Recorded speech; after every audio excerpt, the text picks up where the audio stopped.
Assalamu alaikum, I'm Aisha and you're watching Samaa News. Here are today's headlines.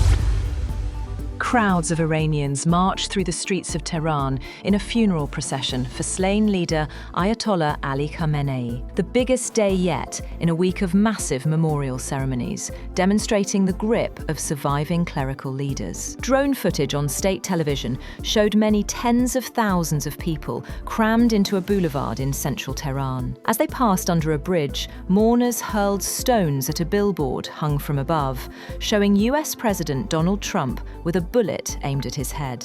Others held aloft posters with the faces of Trump, Vice President JD Vance, Defense Secretary Pete Hegseth, or Israeli Prime Minister Benjamin Netanyahu, each depicted in the crosshairs of a gunsight, with the words, "There will be blood." 3 sons of slain Iranian leader Ayatollah Ali Khamenei prayed beside his coffin and those of 4 other family members. But Mujtaba, the son who succeeded him as Iran's supreme leader, did not make an appearance. State TV showed Mustafa, Maysam and Masoud Khamenei praying behind the coffins laid out in the vast courtyard of Tehran's Imam Khomeini Grand Musalla. On Sunday, tens of thousands more mourners, including soldiers, seminary students and ordinary men and women, filed into the Musalla to pay their respects to Khamenei and his family.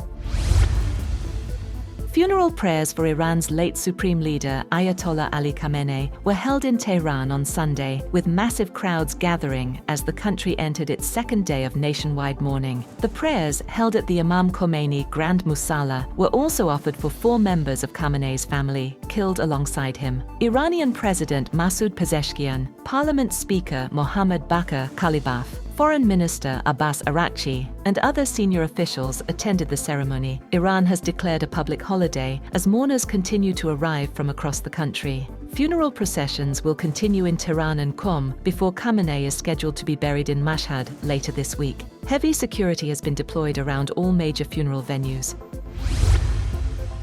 Hamas has announced the end of its government in Gaza, clearing the way for a Palestinian technocratic committee to take over civilian administration after nearly 2 decades of Hamas rule. Hamas officials said the group is preparing to dissolve the body that has governed the Gaza Strip for almost 20 years. It said the decision will pave the way for the National Committee for the Administration of Gaza, also known as the Palestinian Technocratic Committee, to assume civilian responsibilities. The committee is headed by Palestinian official Ali Sharth and was formed with the support of the Board of Peace, which was established by US President Donald Trump after he brokered the Gaza ceasefire last October.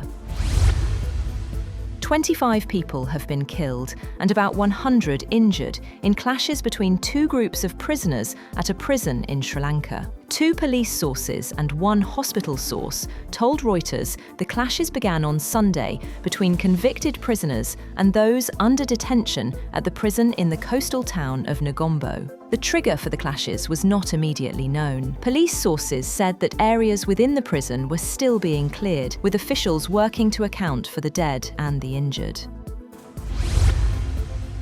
Prince Harry will not stay at Buckingham Palace during his stay in Britain this week, despite a spokesman for the King's second son telling media on Monday that he had accepted an invitation to do so. The BBC reported that Harry had not formally responded to the offer of royal accommodation at a royal residence by a deadline, and was told over the weekend that he could no longer stay at Buckingham Palace in central London.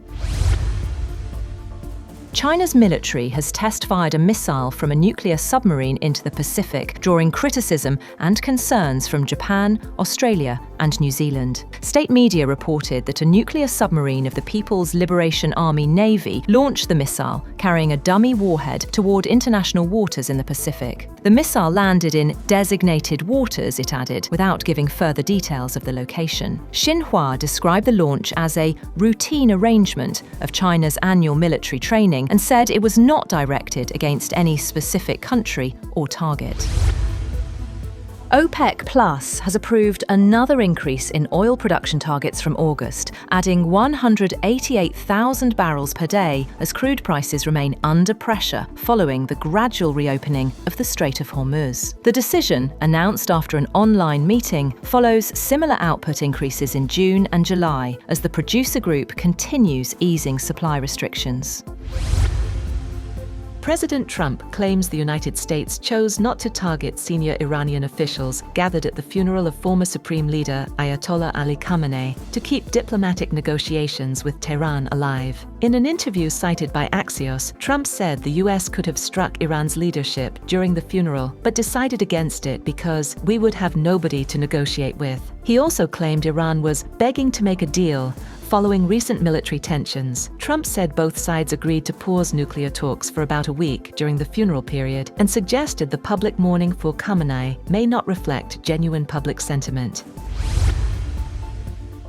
Russian missiles and drones have struck Kyiv, killing at least 9 people and heavily damaging apartment blocks and other buildings, just a few days after the deadliest assault on the Ukrainian capital this year. Kyiv's mayor, Vitaly Klitschko, said on Telegram rescue crews were pulling residents from buildings shattered by the overnight barrage. Timur Tkachenko, head of the city's military administration, said the death toll in the capital rose to 9, with 46 people wounded throughout the city.